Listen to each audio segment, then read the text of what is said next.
வணக்கம். All in one zone devotion சேனலுக்கு உங்களை அன்புடன் வரவேற்கிறேன். இன்னைக்கு நம்மளுடைய சேனலில் தன்வந்திரி பகவான் யார், அவருக்குரிய ஹோமம் எப்படி செய்ய வேண்டும், என்னைக்கு செய்ய வேண்டும் அப்படின்னு நம்ம முழு விவரமாக பார்க்கலாங்க. அதாவது தீராத நோய்கள் மற்றும் நாம் வாழ்நாள் முழுவதும் ஆரோக்கியமாக இருக்க வேண்டும் என்றால் நாம் இவரை வணங்கி வர வேண்டும். அதற்கு முன்னால் நம்முடைய சேனலை தான் ஃபர்ஸ்ட் டைம் பார்க்குறவங்களா இருந்தாலும் சரி, சப்ஸ்கிரைப் பண்ணாமல் பார்க்குறவங்களா இருந்தாலும் சரி, நம்ம சேனலை சப்ஸ்கிரைப் பண்ணிக்கோங்க. கூடவே அந்த பெல் பட்டனை ப்ரெஸ் பண்ணிக்கோங்க. ஆல் என்கின்ற ஆப்ஷனையும் ப்ரெஸ் பண்ணிக்கோங்க. அப்போ தான் நான் போடுற வீடியோஸ்லாம் உங்களுக்கு உடனுக்குடன் நோட்டிஃபிகேஷனில் மிஸ் பண்ணாமல் தெரிய வரும்.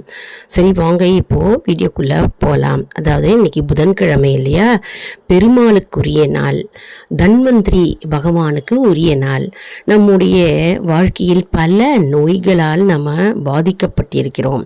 அந்த நோய்கள்லாம் கம்ப்ளீட்டாக தீரணும், அதாவது நம் உடலை விட்டு அப்படியே பரிபூர்ணமாக நிவர்த்தியாகணும் அப்படின்னா நம்ம தன்வந்திரி பகவானை வணங்கி வர வேண்டும். மற்றும் நீண்ட ஆயுள் ஆரோக்கியம் வேண்டுமென்றால் நம்ம தன்வந்திரி பகவானை நாம் வணங்கி வர வேண்டும். அதை பற்றி தாங்க நம்ம இன்னைக்கு முழு விவரமாக பார்க்க போகிறோம்.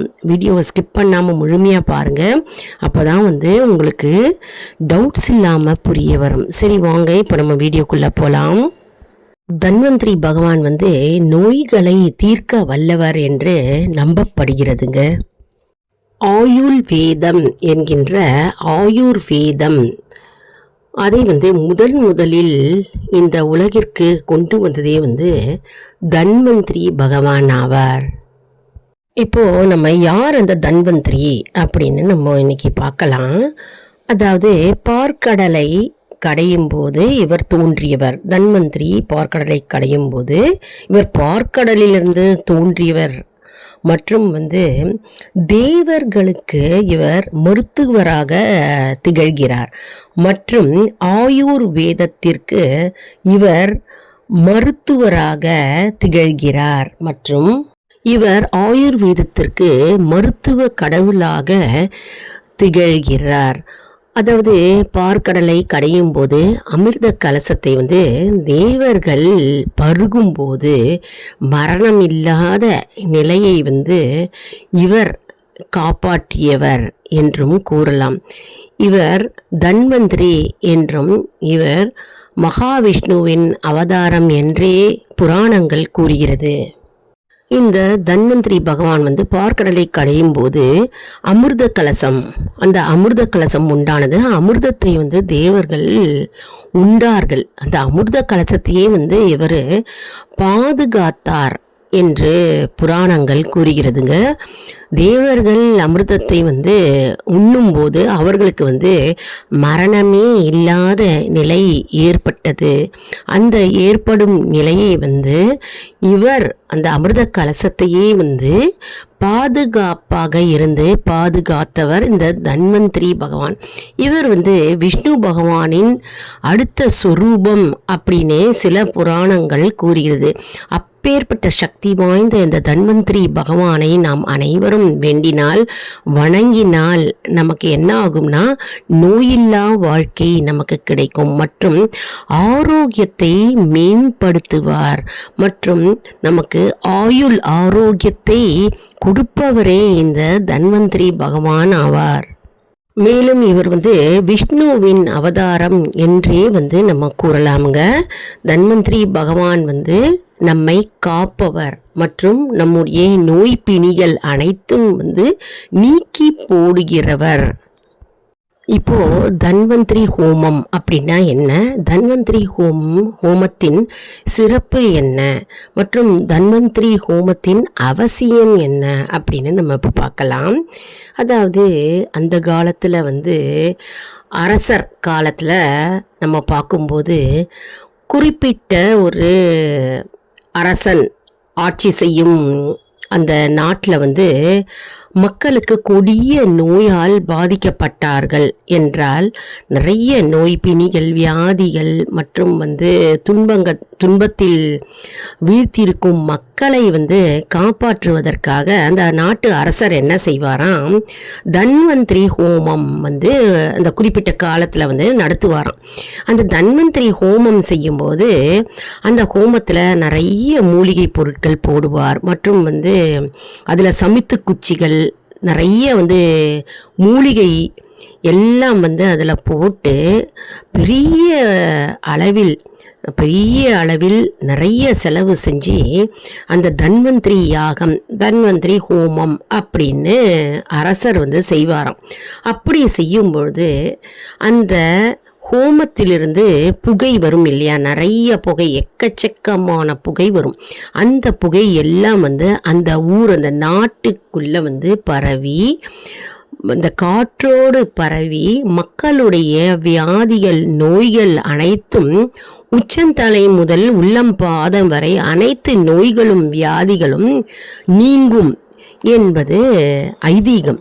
அதனால் அந்த தன்வந்திரி ஹோமம் ஒவ்வொரு காலத்திலும், அதாவது நோய் நொடி கொண்டுள்ள அந்த மக்கள் அந்த குறிப்பிட்ட காலத்தில் அரசர்கள் அவர்களுடைய செலவில் அவர்கள் இந்த தன்வந்திரி ஹோமத்தை நடத்துவார்கள். இதில் நிறைய அற்புத மூலிகைகள் கொண்டுள்ள இந்த அற்புதமான ஹோமம், இந்த தன்வந்திரி ஹோமம் மிகச்சிறந்த ஹோமமாக கருதப்படுகிறதுங்க. அதனால் தன்வந்திரி ஹோமம் சக்தியான ஹோமம், நம்முடைய வியாதிகளை நீக்கக்கூடிய ஒரு அற்புதமான ஹோமம் அப்படின்னே நம்ம சொல்லலாங்க. இந்த ஹோமம் செஞ்சாக்க அந்த ஊர் மக்களுடைய வியாதிகள் அனைத்தும் நீங்கும் என்பது நம்பிக்கை. மேலும் என்னாகும்னா இந்த ஹோம புகை அந்த நாட்டு மக்களை காப்பாற்றுகிறது, நோய் பிணியிலேருந்து காப்பாற்றுகிறது. மற்றும் இந்த நோயானது அடுத்த நாட்டு மக்களுக்கு செல்லாமல் அந்த ஒரு பிராந்தியத்திலே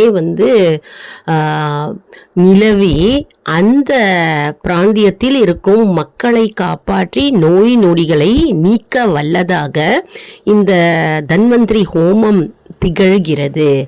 மற்றும் இந்த தன்வந்திரி ஹோமம் செய்வதனால் அந்த நாட்டு மக்களுக்கு சுபிட்சம் மற்றும் ஆரோக்கியம் மேம்படுகிறது.